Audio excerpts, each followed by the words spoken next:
नबी करीम सल्लल्लाहु अलैहि वसल्लम के दौर में एक शख्स था, एक लड़का था, बल्कि यहूदियों के यहाँ वो उसका नाम तो साफ या साफी था, सही, लेकिन उसको इब्ने सयाद के नाम से वो मशहूर था। बिल्कुल बिल्कुल।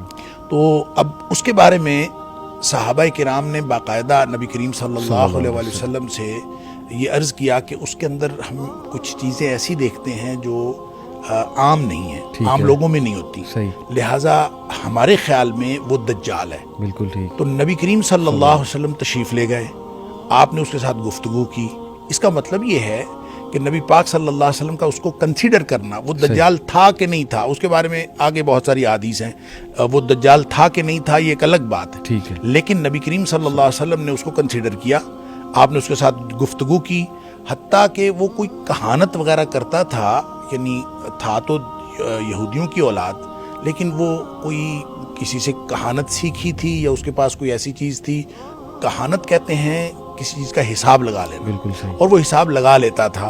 उसको कोई कुदरती सलाहियत थी या जो भी कुछ था, तो वो एक ऐसी बात करता था जिससे लोगों को शक होता था कि ये कोई माफौकुल फितरत किस्म की चीज़। सही। इसलिए सहाबा किराम ने नबी पाक सल्लल्लाहु अलैहि वसल्लम से फरमाया। आपने जाके ना इम्तिहान लेने के लिए आपने ये फरमाया भी कि आपने फरमाया कि तुम बताओ कि मैंने दिल में क्या चीज़ सोची है। तो वो आगे से कहने लगा दुख दुख। अच्छा, नबी करीम सल्लल्लाहु अलैहि वसल्लम फरमाते हैं मैंने दुखान यानी धुआं सोचा था, और उस शख्स ने ऐसी ही बात उससे मिलती जुलती गैस कर लिया उसने, यानी उसने एक बहरल उसका गैस जो था करीब करीब था। तो आप सल्लल्लाहु अलैहि वसल्लम फरमाया कि इससे आगे तू नहीं जा सकता। गोया हतमी इल्म तो अल्लाह के पास होता है, और ये तुकबंदी कर लेते हैं लोग जो हिसाब किताब लगाते हैं काहिन वगैरह। तो उसने ऐसी बात कर ली। उसके बाद वो शख्स काफ़ी देर जिंदा रहा। वो यानी उम्र फारूक रज़ी अल्लाह तआला के दौर में भी था, और लोग जो हैं उसके बारे में बाज़ लोगों ने तो सहाबा किराम के बयानात आते हैं कि हमने तो कन्फर्म समझा हुआ था कि यही दज्जाल। इस पर फिर अबू सईद खुदरी रज़ी अल्लाह तआला की एक हदीस जो है वो हमें उसके बारे में एक रहनुमाई फराहम करती है। हज़रत अबू सईद खुदरी रज़ी अल्लाह तआला फरमाते हैं कि हम हज के लिए गए तो साथ वो भी था। अच्छा। तो रास्ते में किसी जगह में बैठे तो कहते हैं कि मुझे उससे, अबू सईद खुदरी रज़ी अल्लाह तआला फरमाते, मुझे उससे नफरत थी। मेरा दिल करता था कि ये ना कहीं दूर बैठे। तो उसने कहीं सामान जो है दूसरे दरख्त के नीचे, मैंने कहा धूप है, अपने दरख्तों के नीचे बैठ जाए तो ताकि दूर हो जाए। बिल्कुल ठीक। तो वो बैठ तो गया दूर, तो प्यास हमें लगी हुई थी, उसने अपनी बकरी का दूध दोहा और ला के मुझे प्याले में पेश किया। सही। अबू सईद खुदरी रज़ी अल्लाह तआला फरमाते हैं मैं उसके हाथ से दूध पीना नहीं चाहता था। लिहाजा मैंने उसको कहा भी इतनी शदीद गर्मी है और ये दूध भी गर्म है, नहीं मैं नहीं पीता। सही। और आपने ये कह के ना उसका दूध वापस कर दिया। ठीक। तो उसको समझ भी आ गई कि ना ये अवॉइड कर रहे हैं, तो उसने फिर ये बात कही। उसने कहा दो लोग मुझे दज्जाल समझते हैं, हालांकि नबी करीम सल्लल्लाहु अलैहि वसल्लम की हदीस है कि वो काफिर होगा। बिल्कुल। और मैं तो मुसलमान हूँ, मैं हज करने के लिए जा रहा हूँ। सही। फिर नबी करीम सल्लल्लाहु अलैहि वसल्लम ने फरमाया कि वो लावलद होगा, मेरी तो औलाद है, मैं अपनी औलाद छोड़ के आया हूँ, मदीने में मेरा लड़का है, मेरा बेटा। सही।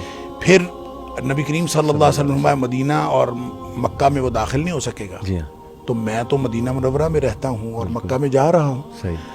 ये तीन बातें अबू सईद खुदरी रज़ी अल्लाह तआला फरमाते हैं जब उसने ये कही तो मुझे ये यकीन हो चला कि ये बंदा तो दज्जाल नहीं है। और मैंने अब तक की जितनी उसके बारे में कंसिडरेशंस रखी थी, मैंने सोच लिया कि अब नहीं रखनी। ठीक है। लेकिन उसने साथ ही जो अगली बात की, मुस्लिम शरीफ की हदीस है, उसने जो अगली बात साथ ही कर दी, उसने कहा अलबत्ता मुझे पता है कि दज्जाल कहाँ पैदा हुआ है, दज्जाल के पैदा होने के बारे में मुझे मालूम है, और ये भी मालूम है वो कहाँ है। सही। बस वो कहते हैं ये बात उसने की तो अबू सईद खुदरी रज़ी अल्लाह तआला मुझे फरमाते हैं मुझे फिर इस बारे में शक हो गया। उसके बारे में ये कहा जाता है कि वो वाक़या हर्रा के बाद वो कहीं गुम हो गया था। अच्छा। कहीं वो यानी उसकी मौत किसी ने नहीं देखी, वो शख्स गुम हो गया था। इसलिए जो लोगों ने तत्बीक दी है मुहद्दिसीन ने, तमीमदारी वाली हदीस आप लोगों को मालूम है, वो शायद अवामुन्नास को भी मालूम होगी, जिन्होंने जाके दज्जाल को देखा था। सही।